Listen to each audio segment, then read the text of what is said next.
So JD scored a massive win, one that matters too, because it deals with his career, with the media coming out and using a word I never thought they would use with him again, redemption. See, them using that word says they no longer believe that certain Aquaman starlet, they know the tides they are a-changing to, and that is amazing considering everything we've seen from them over the last few years. Now, you and we're going to talk about this and so much more today. And really, when considering this win, I want you to think about the headlines from 2017, 2018, and beyond. Things like this here. Compare them to the ones right now. Yeah, if it isn't winning, I don't know what the heck is.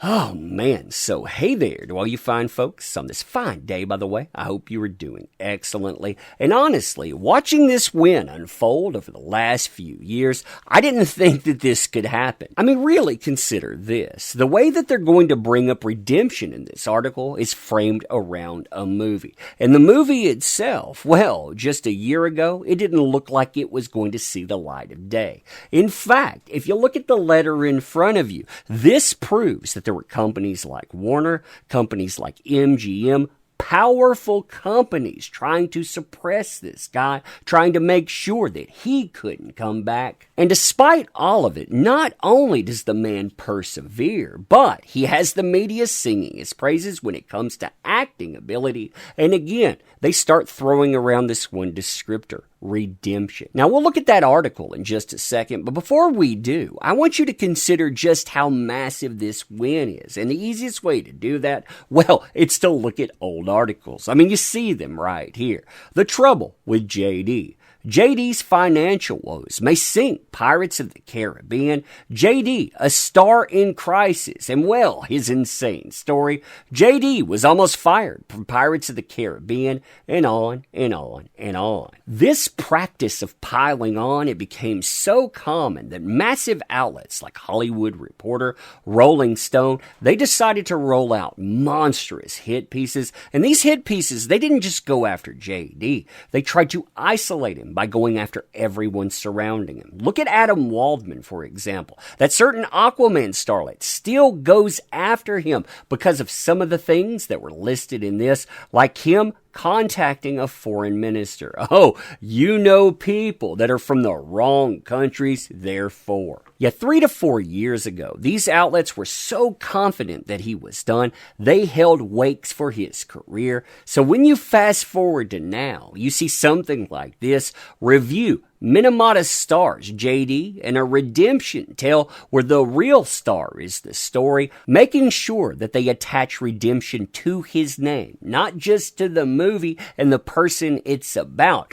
but to the star JD himself. That says quite a bit. Now granted, them using the word redemption, I mean, that is a face-saving technique, because if you look at the definition of it, it implies wrongdoing. You know, he did something wrong, but he's on the upswing. He's coming back. But when you consider some of the things that this very outlet said about the man in print in the past, this is from 2018, for example, commentary, accusations versus accountability, Hollywood's complicated relationship with JD, where they had the audacity to go all the way back to 1994, 1999, and conflate. I mean, look at this here. This is crazy. Trashing a hotel room, criminal mischief, $10,000 worth of damage to a hotel room, or 1999, going after the paparazzi with a wooden spoon because your pregnant wife is there and they won't desist, to the things that Roman Polanski did. That's right. Of course, they're going to have to use a word like redemption, because otherwise, well, you think about the liability here. I mean, really, the brazenness to that insult. I mean, the sheer audacity. I mean, that stuff is messed up. Now, given what they said in the past, I want to read you what they're saying now. And while we're doing that, I want you to consider this. If they actually believe those accusations from that certain Aquaman starlet,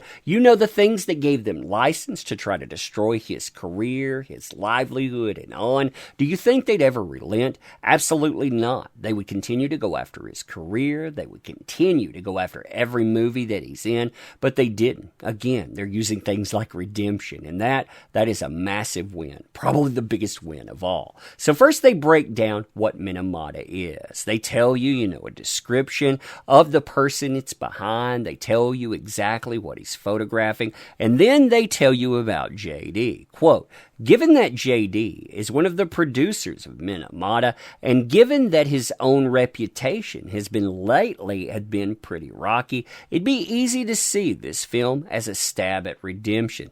This is, after all, a movie about a troubled genius who overcame his vices and his doubters to produce work that changed minds. So you look at that statement right there. Well, you could see this being about him. I mean, after all, this guy, he would be a quote-unquote troubled genius. Somebody that had vices, and he did had vices. He had doubters, too. Why did he have doubters? Because of what was being said.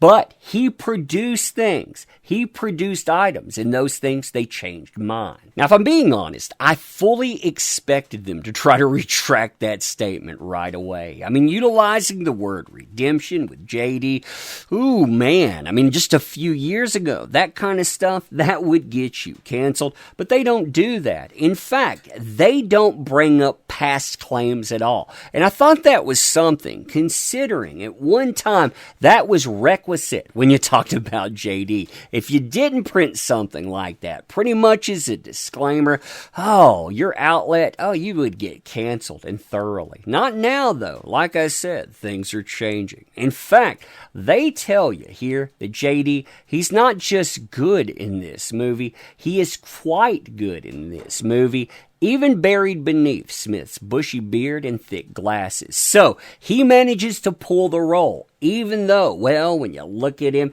he doesn't really look like himself. Now, the other thing that stuck out to me in this, and it's not just in this article, but other articles as well, is how they describe this movie. They talk about it as a truth-to-power story about the oppressed and underprivileged, shaming well-heeled malefactors. Now, the LA Times continues to heap praise, but some places, they take this much, much further. Some of them, they'll give you the description of the company in the past. They'll tell you what this is about.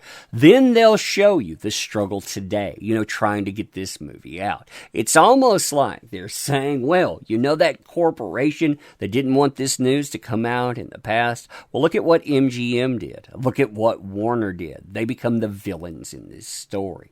That, like I said, that is a huge win, because for years the man was canceled. For years, no one would talk about him in a positive way. They wouldn't talk about the villainy of all of these other things. Yeah, now we're hearing about redemption. Now we're hearing about MGM, Warner, and on. That says something. But anyway, let me know what you think about this. As always, too, thank you for being here. Appreciate you. Can't say that enough. If you want to help out the channel, links in the description. Definitely check those out. We can always use your help. You being here, though, again, matters. Thank you. Appreciate you. Ending here. See you soon.